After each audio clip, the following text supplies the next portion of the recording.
નમસ્કાર મિત્રો, સ્વાગત છે આ બધા મિત્રોનો અમારી યુટ્યુબ ચેનલમાં। તો મિત્રો, જાણીતા વેધર એનાલિસ્ટ અશોકભાઈ પટેલ દ્વારા તારીખ 17થી 24 જુલાઈ 2025 સુધીની આગાહી કરવામાં આવી છે।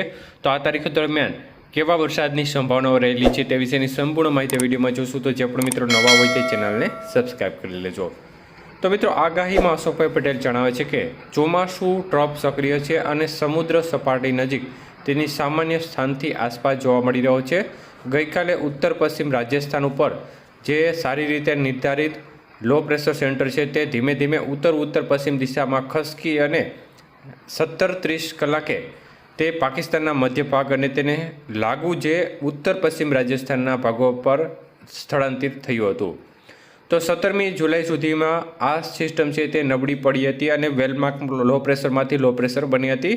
તો અન્ય એક વેલમાર્ક લો પ્રેશર સિસ્ટમ દક્ષિણ પશ્ચિમ બિહાર અને તેને લાગુ જે ઉત્તર પ્રદેશના ભાગો છે તે વિસ્તારમાં હતું। તે હવે પશ્ચિમ ઉત્તર પશ્ચિમ દિશામાં આગળ વધી અને ડિપ્રેશનમાં ફેરવાયું હતું। તો આજે સવારે ખાસ કરીને સવારે 5:30 વાગ્યે સુધીમાં દક્ષિણ પૂર્વ ઉત્તર પ્રદેશ અને પ્રયાગરાજ નજીક તેનું કેન્દ્ર હતું।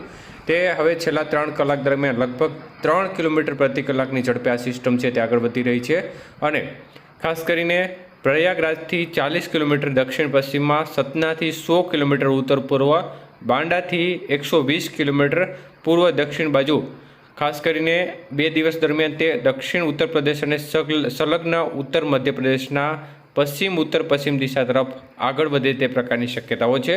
ત્યારે વેધર એનાલિસ્ટ અશોકભાઈ પટેલ સૌરાષ્ટ્ર, કચ્છ અને ગુજરાત માટે 17થી 24 જુલાઈ સુધીની આગાહી કરતા જણાવે છે કે આગાહી સમયગાળા દરમિયાન મોન્સૂન એક્ટિવિટી સામાન્ય રીતે નરમ રહેવાની શક્યતાઓ છે। ઘણા વિસ્તારોમાં દિવસો દરમિયાન આઇસોલેટેડ કે છૂટા છવાયા ઝાપટાથી હળવોથી મધ્યમ વરસાદ એટલે કે 5 મિલીમીટરથી 20 મિલીમીટર વરસાદ પડવાની સંભાવના છે। તો કેટલાક સેન્ટરોમાં આઇસોલેટેડ વિસ્તારમાં 35 મિલીમીટર સુધી વરસાદ પડી શકે છે। એકંદરે સમગ્ર સમયગાળા દરમિયાન વરસાદ સામાન્ય કરતાં ઓછો રહેવાની શક્યતાઓ અશોકભાઈ પટેલ દ્વારા વ્યક્ત કરવામાં આવી છે। એટલે આ તારીખો દરમિયાન છૂટો છવાયો વરસાદી માહોલ જોવા મળી શકે છે, જેમાં ખાસ કરીને આપણે જે તારીખ આપી છે સવારે આગાહીમાં તે મુજબની શક્યતાઓ વધુ દેખાઈ રહી છે।